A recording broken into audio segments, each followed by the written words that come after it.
안녕하십니까. 진영소 목사입니다.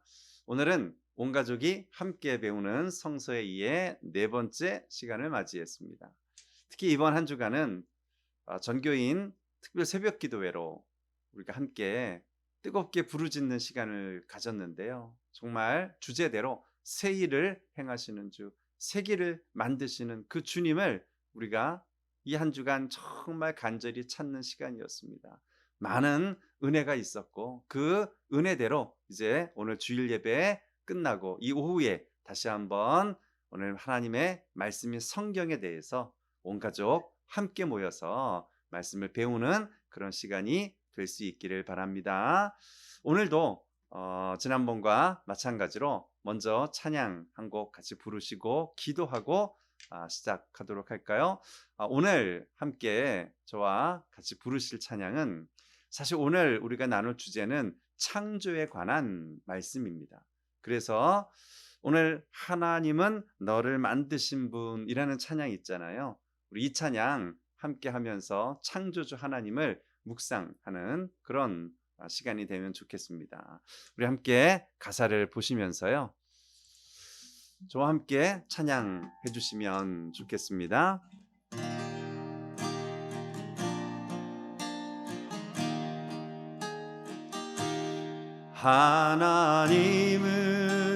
하나님은 너를 만드신 분, 너를 가장 많이 알고 계시며, 하나님은 너를 만드신 분, 너를 가장 깊이 이해하신단다. 하나님은 너를 지키시는 분, 너를 절대 포기하지 않으며, 하나님은 너를 지키시는 분, 너를 쉬지 않고 지켜보신단다. 그의 생각 셀 수 없고, 그의 자비 무궁하며, 그의 성실 날마다 새롭고, 그의 자비 끝이 없단다. 하나님은 너를 원하시는 분, 이 세상 그 무엇 그 누구보다 하나님은 너를 원하시는 분, 너와 같이 있고 싶어 하신단다. 하나님은 너를 인도하는 분, 광야에서도 폭풍 중에도 하나님은 너를 인도하는 분, 푸른 초장으로 인도하신단다. 그의 생각 셀 수 없고, 그의 자비 무궁하며, 그의 성실 날마다 새롭고, 그의 사랑 끝이 없단다. 아멘.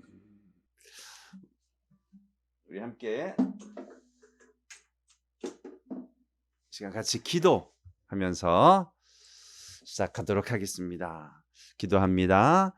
사랑의 하나님, 우리를 지으신 창조주 하나님 감사합니다.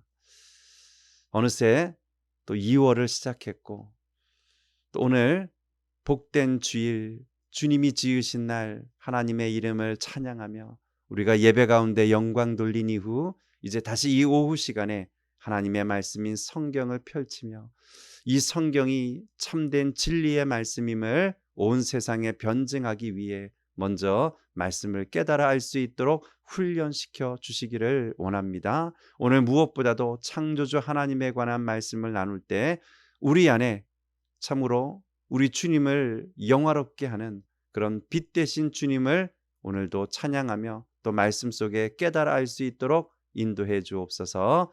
예수님 이름으로 기도하옵나이다. 아멘. 예. 오늘은 성경을 이해하는 그런 방법에 있어서 또 다른 내용으로 함께 접근해 보려고 합니다. 이번에는 특히 기독교 세계관이라고 하는 그런 관점에서 한번 성경을 살펴보려고 하는데요. 기독교 세계관이라는 건 기독교적인 관점에서 온 세상을 인식하고자 하는 그런 관점을 말하는 것입니다. 다시 말하면 구속사적인 관점에서 세상을 바라보는 것이죠. 이 기독교 세계관을 이루고 있는 기본 구조는 크게 세 가지입니다. 첫째는 창조, 둘째는 타락, 셋째는 구원이라고 하는 이 세 가지의 구조를 가지고 세상을 바라보는 거예요. 그래서 온 세상에 대해서 창조, 타락, 구원 이 세 가지를 우리 말씀 속에서 또 발견하고 또 그것을 가지고 우리가 기독교적인 세계관, 구속사적인 관점을 우리 안에 정립시키는 것이 굉장히 중요하기 때문입니다. 그런 점에서 이 기독교 세계관 중에 첫 번째 주제가에 해당하는 창조에 관한 그런 말씀들을 오늘 배우도록 하지요. 그러기 위해서는 무엇보다도 창세기를 우리가 들여다봐야 되겠죠. 이제 다시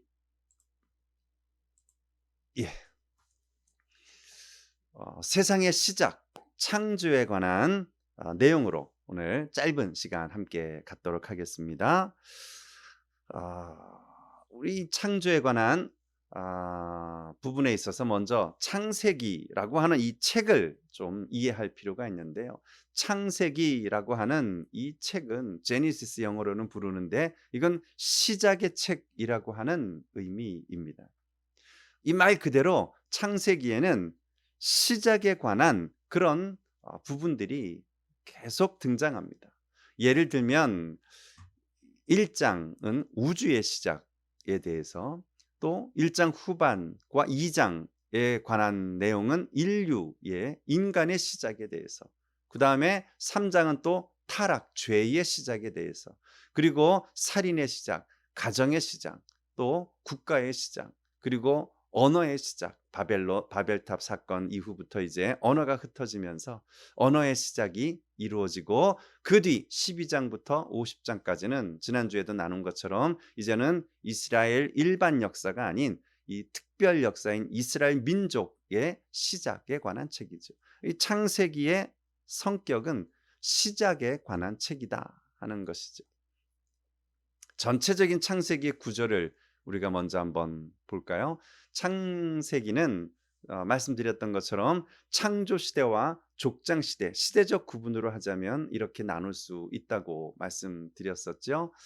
그 중에 창조 시대에는 네 가지의 중요한 사건이 있습니다. 창조, 타락, 홍수, 바벨탑.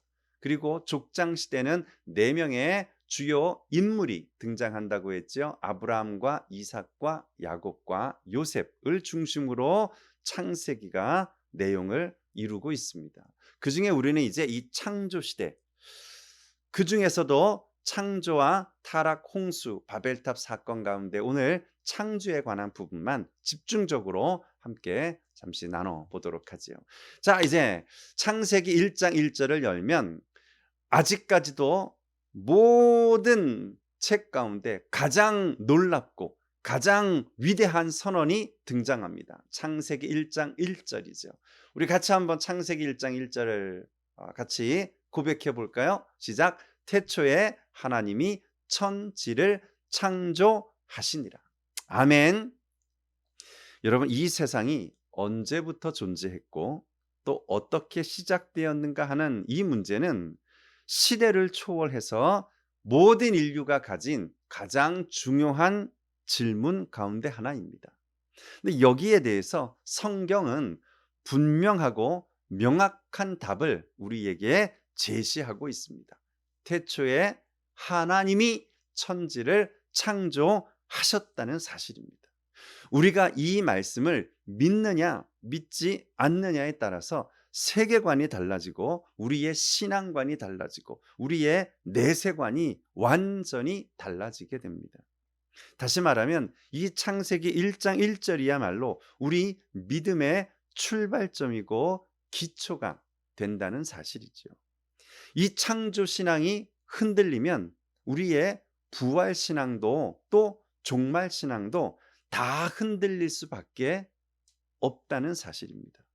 그런데 안타깝게도요, 오늘날 이 인본주의와 또 유물론, 진화론 이러한 사상들이 어느 순간 우리 자녀들 이 초중고등학교부터 시작해서 이제 성인이 된 우리의 생각까지도 지배하게 되면서 창조 신앙이 점점 무너지고 있는 안타까운 실정입니다. 정말 정신 바짝 차리지 않으면 이 세상에 다 빼앗기게 됩니다. 그래서 우리가 더 늦기 전에 먼저 우리의 가족들, 우리 자녀들로부터 창조주 하나님에 대한 이 신앙을 굳게 다시 확립해 가야 한다는 것입니다. 하나님을 아는 것, 그것도 창조주 하나님을 아는 것이 얼마나 중요한지를 오늘 함께 같이 말씀 안에서 확인할 수 있기를 바라겠습니다. 이 창조에 관한 말씀 중에 창세기 1장에는요. 창조의 방법에 대해서 우리에게 이렇게 소개합니다. 하나님이 가라사대. 다시 말하면 창조는 하나님의 말씀으로 되었다는 거예요. 하나님께서 말씀하시자 우주 만물이 그 말씀에 순종하여 이루어졌다는 사실입니다. 또 어떻게 해요? 하나님의 형상대로 하나님을 닮도록 하나님과 교통하도록 하나님을 알 수 있도록 모든 피조물들이 창조되었다는 사실이지요. 창조의 순서에 관한 말씀도 우리가 한번 다시 점검해 볼 필요가 있습니다. 여러분 다시 우리 또 그동안 알고 있는 상식들을 통해서 한번 창조의 순서를 점검해 볼까요? 첫째 날 무엇이 창조되었죠?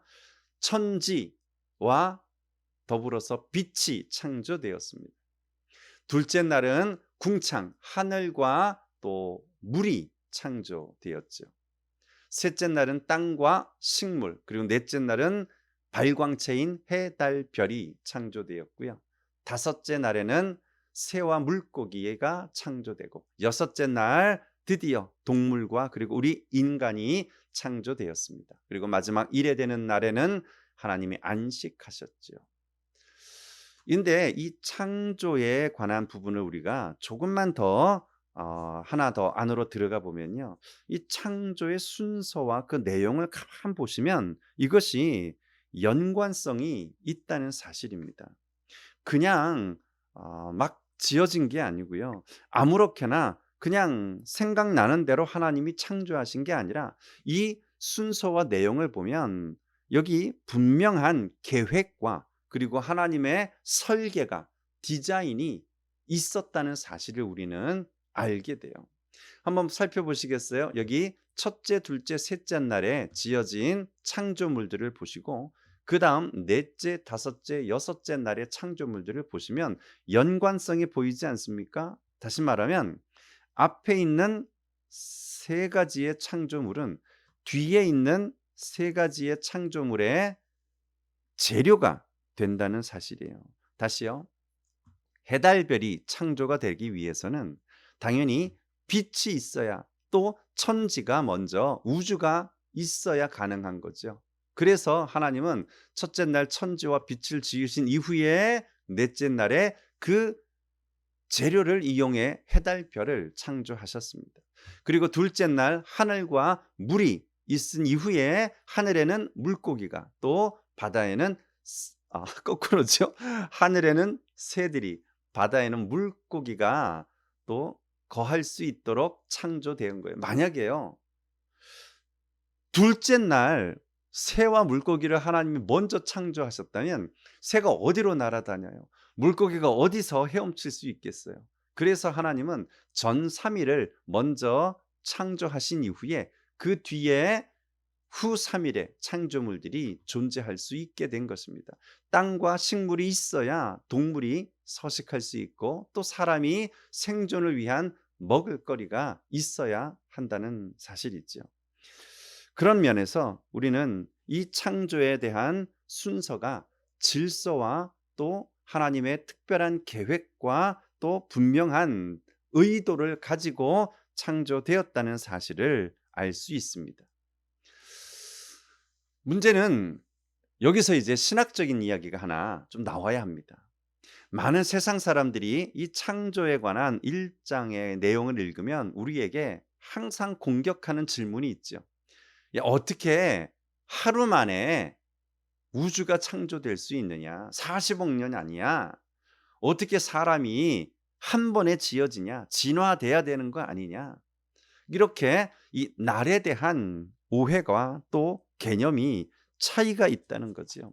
그래서 우리가 이제 이 창조에 관한 말씀을 세상 사람들, 또 우리 믿지 않는 또 신앙이 약한 자녀들에게 설명하기 위해서는 이 날에 대한 개념이 명확해야 합니다. 첫째 날, 둘째 날, 셋째 날, 이 날에 대한 개념이 과연 무엇이냐는 거예요. 여기에 대한 여러 가지 학설들이 있습니다. 먼저는요, 지질학적 일일설이라는 게 있어요. 이건 주로 진화론자들이 주장하는 이야기인데요. 무슨 말인가 하면 6시대가 곧 6일이라는 거죠. 고생대, 원생대, 중생대, 신생대, 뭐 이런 우리가 배웠던 이런 시대가 곧 여기서 말하는 1일이라고 하는 개념이다라고 말하는 거예요. 이거는 전혀 성경적이지 않습니다. 두 번째, 계시적 일일설이 있습니다. 이 주장은 뭔가 하면 하나님 앞에 모세가 계시를 받은 날이 바로 그 1일이라고 하는 개념이라는 거예요. 다시 말하면 창세기를 기록하는 데 있어서 하나님께서 영감을 주시잖아요. 그래서 첫째 날 창조에 대해서 말씀하셔요. 그리고는 하나님께서 그 다음 2일째 창조, 3일째 창조에 대해서 말씀하세요. 날에 대한 길이는 무의미하다는 거예요. 어쩔 때는 이게 하루가 될 수도 있지만, 어쩔 때는 10년이 될 수 있고, 어쩔 때는 뭐 20년이 될 수도 있어요. 계시해 준 그 날이 바로 첫째 날, 둘째 날이라고 하는 거죠. 이것도 전혀 질서에 맞지 않고 또 모순되는 것이 너무 많습니다. 셋째는 갭을 가진, 다시 말하면 간격을 가진 문자적 일일설입니다. 이 의미는 첫째 날과 둘째 날 창조 사이에 오랜 시간의 갭이 있었다는 얘기예요. 여기서 이 오랜 간격이 필요한 이유는 역시나 진화론을 설명하기 위해서죠. 그래서 첫째 날이 있고 둘째 날 그 사이에 갭이 있는 거예요. 그래서 둘째 날에 궁창이 위의 물과 아래의 물로 나뉘어져서 또 하늘과 바다로 갈라질 때까지의 시간은 얼마인지는 모른다는 거죠. 그러나 그 간격이, 틈이, 갭이 있어야만 이것이 맞다고 주장하는 이론입니다. 굉장히 위험한 건데요. 요즘 진화론적 창조설이 상당히 교계에서도, 또 많은 우리 주일학교에서도 이러한 개념을 가진 성경 공부들이 많이 나오고 있어요. 그러나 여러분, 명확하게 성경은 첫째 날, 둘째 날, 셋째 날에 대해서 문자적 일일설로 우리가 이해해야 합니다. 왜냐하면 하나님께서 날이라고 하는 게 24시간이 아니라면 이것이 우리에게 이어지지가 못해요. 하나님이 7일째 되는 날 안식하셨어요. 그러면 그것이 1일이 아니라면 우리는 그 본을 따라서 우리가 지금 안식일을 지키는 의미가 없어져요. 그리고 성경은 매 날마다 뭐라고 말씀해요? 저녁이 되고 아침이 되니 이는 첫째 날이라. 저녁이 되고 아침이 되니 이는 둘째 날이라. 오늘 분명하게 저녁이 되고 아침이 되는 이 개념은 24시간 날 외에는 다른 내용으로 쓰여질 수 없는 묘사입니다. 그러므로 우리는 하나님께서 권능을 가지고 또 전능하신 하나님께서 말씀으로 첫째 날, 둘째 날, 셋째 날, 그래서 모든 천지 창조가 7일까지로 다 완성되었다고 믿는 것이 우리가 이해할 수 있는 그런 창조에 관한 개념이 되겠습니다. 또 하나 우리가 이해할 것은요, 하나님께서 첫째 날을 지으시고 뭐라고 말씀하세요? 보시기에 좋았더라. 둘째 날도 보시기에 좋았더라. 셋째 날도 보시기에 좋았더라. 정말 모든 창조를 하실 때마다 하나님의 평가는 뭐예요? 보시기에 좋았더라였어요. 여기서 말하는 좋았더라가 과연 어떤 의미일까요? 창조의 완전성을 나타냅니다. 다시요. 창조의 완전성. 무슨 말입니까? 하나님의 능력이 실패함 없이 완전히 창조물 가운데 다 드러났다는 거예요. 다시요. 우리가 특별 계시 말고 일반 계시가 있다고 했잖아요. 천지 만물을 통해서 하나님을 알 수 있다 그랬잖아요. 이것이 바로 창조의 완전성, 그리고 또 하나 계시의 최적성이에요. 이 모든 창조물들이 하나님을 보여주는 계시물로 전혀 손색이 없다. 그런 의미에서 계시의 최적성을 의미하는 좋았다라는 표현을 쓴 것입니다. 그리고 또 한 가지 있다면 자연물의 신성이에요. 자연물이 타락하기 이전에는 선한 피조물이었던 거예요. 좋은 피조물이었다는 의미였어요. 이것이 지금 오늘날 다 무너졌기에 우리 주님을 통해서 새 창조가 필요했던 거고, 이제 우리는 이 창조의 완전성, 최적성, 신성을 다시 회복해야 할 그런 사명, 문화적 사명을 받았다고 할 수 있겠습니다. 창조의 특성을 한번 점검해 볼까요? 창조의 특성은 태초에 하나님이 천지를 창조하셨다라고 하는 의미이지요. 무에서 유에로의 창조입니다. 다시 여기가 중요해요. 진화론자에는 무에서 유의 창조는 있을 수 없다고 말합니다. 어떤 가장 기본적인 세포로부터 무언가가 진화되어야지 어떻게 무에서 유가 될 수 있느냐 하지만, 그러나 하나님은 하실 수 있습니다. 무에서 유의 창조가 바로 창조가 믿는 창조의 가장 중요한 특징이지요. 하나님께서는 처음부터 창조하시는 그 첫날, 둘째 날, 셋째 날부터 이미 대기와 또 생물들이 살 수 있는 최적화된 환경을 창조하신 것입니다. 또한 단세포, 다세포, 고등동물, 생물에 이르기까지 모든 그 피조물들은 다 각각 종류대로 창조되었다는 거예요. 종류대로라고 하는 말씀이 창세기 1장에만 10번 등장하는데요. 그 말은 진화를 완전히 거부하고 있는 것입니다. 종류대로 지어진 거예요. 짐승은 짐승의 종류대로, 또 미생물은 미생물의 종류대로, 식물은 식물의 종류대로 이렇게 지음바 되었다는 사실을 강조하고 있어요. 무엇보다도 질서와 계획 가운데 디자인된 창조라는 거예요. 하나님이 질서를 부여하시고 그리고 계획 가운데 창조의 사역들을 채워 가셨다는 사실이 굉장히 중요합니다. 이에 반해서 진화론은 조금은 다르게 이야기하죠. 창조론을 보통 우리는 지적 설계론이라고 대표하고 있습니다. 하나님께서 천지와 우주 만물들을 분명한 계획과 의도 가운데 설계하셨다라고 하는 의미이고요. 진화론은 그와는 반대로 다윈이 종의 기원이라는 책에서 처음 주장한 이후에 여러 가지 설들이 이제 등장하면서 진화론이 발전하게 되는데요. 이 진화론의 가장 뚜렷한 차이는 원소들이 오랜 시간을 거쳐서 우연히 결합하여 단세포가 되고 다세포가 되고 점점 진화의 과정을 거쳐 다양한 생물이 되었다고 주장하는 거예요. 아예 다르죠. 처음부터 계획을 가지고 모든 것들이 종류대로 지어졌다는 창조론과는 완전히 반대되는 개념입니다. 조금 더 표로 설명을 해보지요. 창조론과 진화론의 차이는 이렇습니다. 생명의 기원을 설명하는 두 가지의 가장 뚜렷한 이론들인데요. 창조론은 지혜와 설계라는 부분이 가장 중요한 차이입니다. 진화론은 여기에 대해서 우연과 시간을 강조하고 있어요. 하나님의 지혜와 설계로 하나님께서 이 창조를 이루셨다고 하는 창조론에 비해서 진화론은 우연이라고 하는, 그리고 시간이라고 하는 것이 어우러져서 지금의 모든 생물들이 이루어져 왔다고 그렇게 지금 주장하고 있는 거죠. 그렇다면 과연 우리는 과학과 대치되어야 하는가? 과연 창조론은 진화론과 끝까지 어긋날 수밖에 없는가? 이 부분에 대한 숙제가 있어요. 이 창조론을 믿는 과학자들도 얼마든지 있거든요. 그러면 이 과학자들과 창조론은 어떻게 우리가 조화해야 하는가? 이 부분에 대해서 우리가 조금씩 대화가 필요합니다. 창조론은 하나님의 의도적인 성격이 강조되고 있고요. 진화론은 우연적인 성격이 강조됩니다.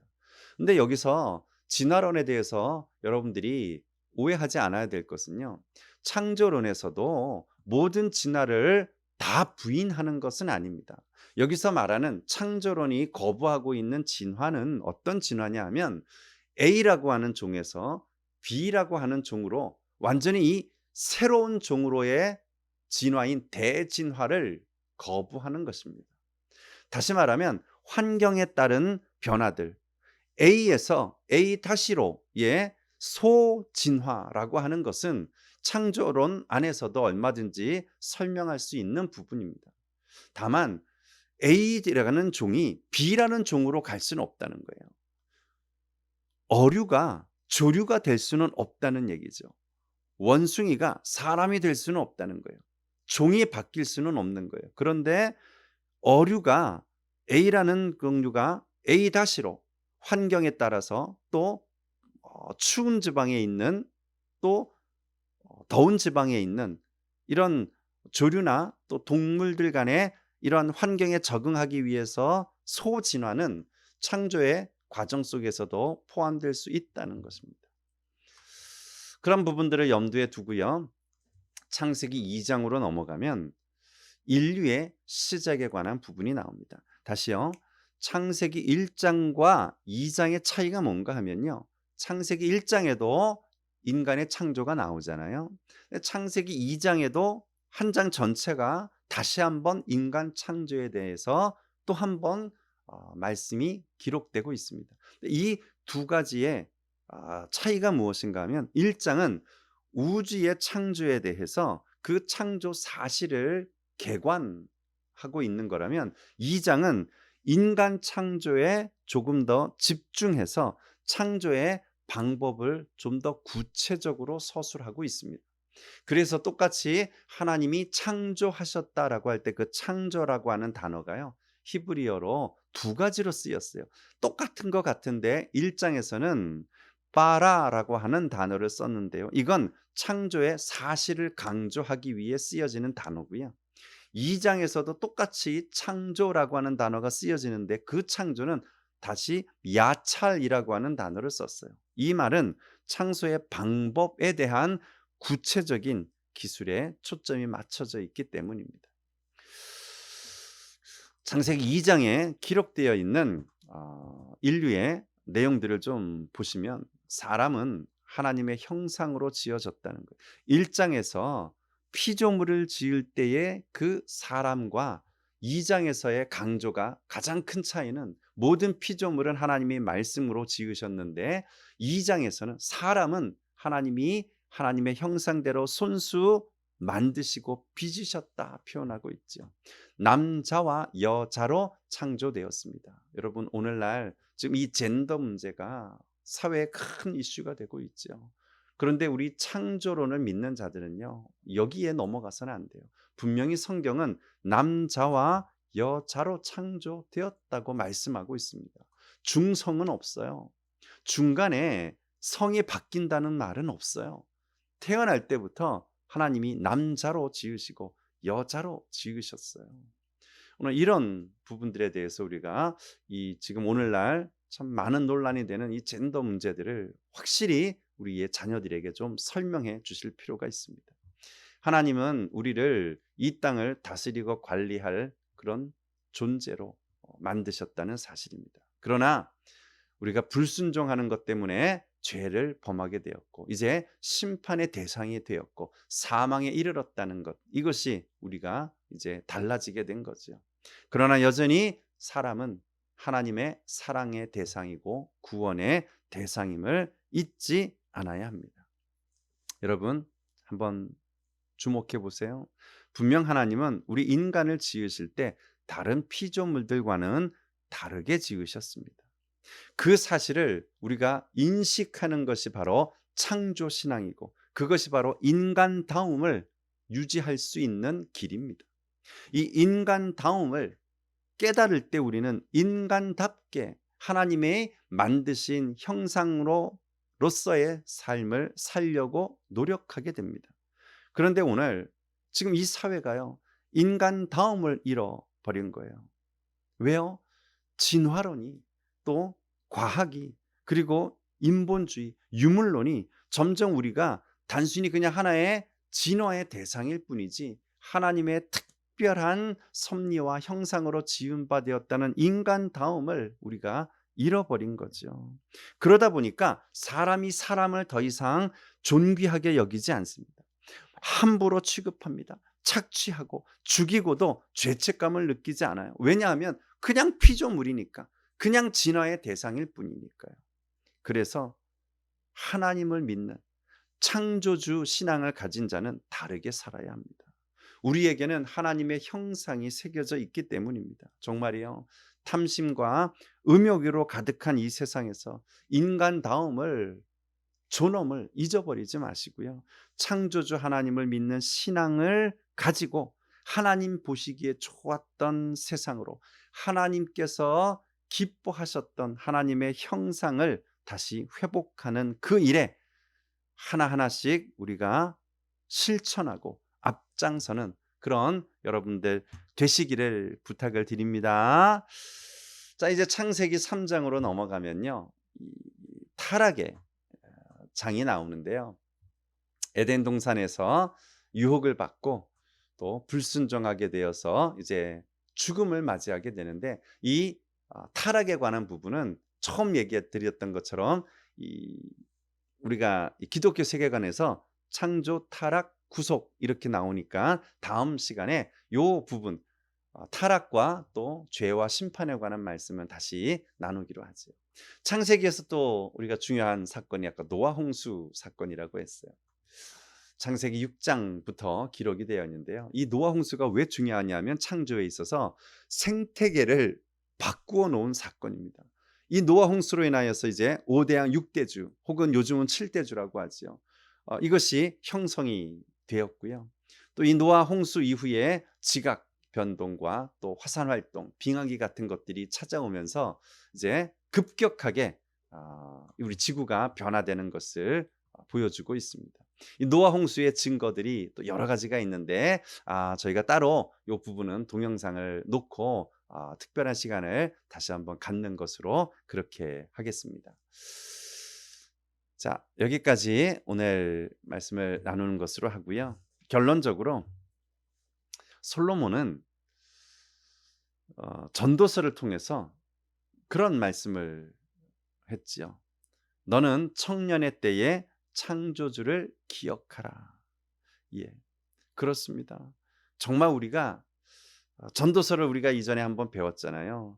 인생을 후회하면서 헛되게 살지 않기 위해서는 무엇보다 창조주 하나님을 기억하고 그 하나님을 경외하는 삶을 살아야 할 것을 솔로몬이 우리에게 지혜로 가르쳐 주고 있는 것입니다. 여러분, 또 우리 자녀들 정말 이 시간 우리가 다시 한번 창조의 신앙을 굳게 회복해서 또 창조 신앙으로 무장해서 오늘 이 많은 잘못된 그릇된 가치관을 깨고 굳게 신앙을 지키고 또 하나님의 영광을 돌리는 그런 우리 성도님들 다 되시기를 주님의 이름으로 축복합니다. 감사합니다. 우리 기도하고 마치도록 하지요. 창조주 하나님 감사합니다. 이 땅에 진화론과 과학 만능주의와 유물론이 넘쳐나면서 어느 순간 창조의 신앙을 잃어버려 가고 있는 이때에 다시 한번 기독교적인 세계관으로 우리가 굳게 무장되어서 세상을 보는 눈이 달라지게 하시고 이 창조 신앙을 통해서 우리의 삶이 회복되게 하시고 다시 한번 이 땅에 주인이 누구시고 천지 만물을 지으신 자가 누구신지 또한 우리가 하나님의 형상을 입은 피조물로서 어떻게 살아야 하는지를 다시금 확인케 하여 주옵소서. 하나님께서 또 한 주간도 우리의 삶을 지키실 줄 믿고 예수님 이름으로 기도합니다. 아멘. 감사합니다. 다음 시간에 뵙도록 하겠습니다. 한 주간 평안하십시오.